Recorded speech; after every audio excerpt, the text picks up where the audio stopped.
नमस्कार सभी को।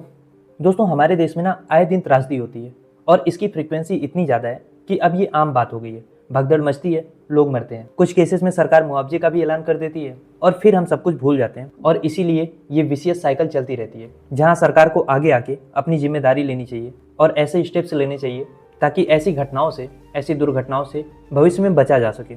लेकिन सरकार तो बस अपनी जिम्मेदारियों और जवाबदेही से बचने का उपाय खोजती है।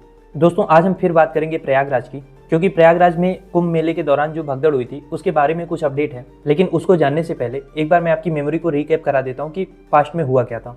आपको याद होगा कि महाकुंभ में मौनी अमावस्या के दिन शाही स्नान के लिए संगम पर लाखों लोग इकट्ठा हो गए थे।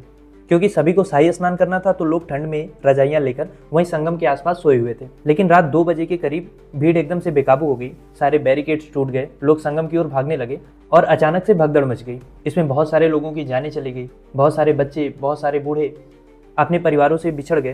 पहले तो सरकार ने और गोदी मीडिया ने ये मानने से ही मना कर दिया था कि भगदड़ जैसी कोई चीज हुई है, और 17 घंटे बाद जब सरकार ने माना भी तो बस इतना कि 30 लोग मरे हैं। लेकिन वहां पे मौजूद लोग और रिपोर्टर्स के मुताबिक ये संख्या बहुत ज्यादा थी, 30 से तो कम से कम बहुत ज्यादा थी। लेकिन सरकार का जो आधिकारिक आंकड़ा था वो 30 पर ही अटका रहा।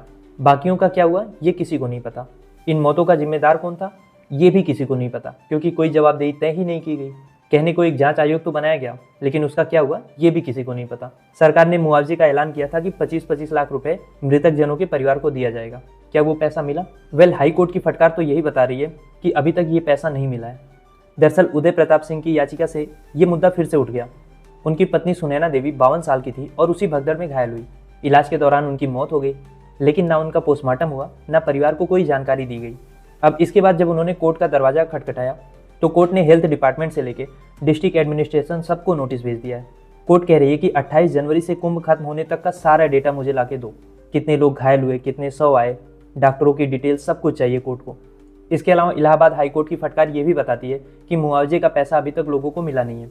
हाईकोर्ट ने साफ कहा कि सरकार का ये रवैया लापरवाही भरा है और नागरिकों के दर्द से उसको कोई मतलब ही नहीं है। कोर्ट ने पूछा कि मुआवजा क्यों नहीं दिया गया, कितने लोग मारे गए, कितने शव आए, सारी डिटेल्स भी दो।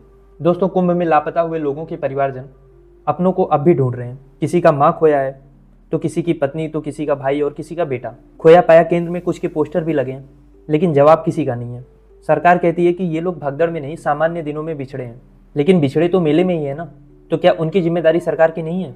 आपको याद होगा कुछ दूर जो अपने आप को बाबा कहते हैं, वो यहाँ तक कह गए थे कि मरने वालों को मोक्ष मिला है। अब आप सोचो ये सुन के उन परिवारजनों पर क्या बीत रही होगी जिन्होंने अपनों को खोया है। योगी सरकार तो अपनी पीठ थपथपाने में लगी है कि हमने कुंभ कराया, करोड़ों लोग आए, शानदार आयोजन हुआ। लेकिन उन परिवारों का क्या जो अपनों को खोकर दर दर भटक रहे हैं?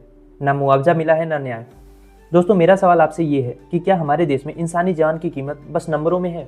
अपनी राय आप हमें कमेंट बॉक्स में बताइए।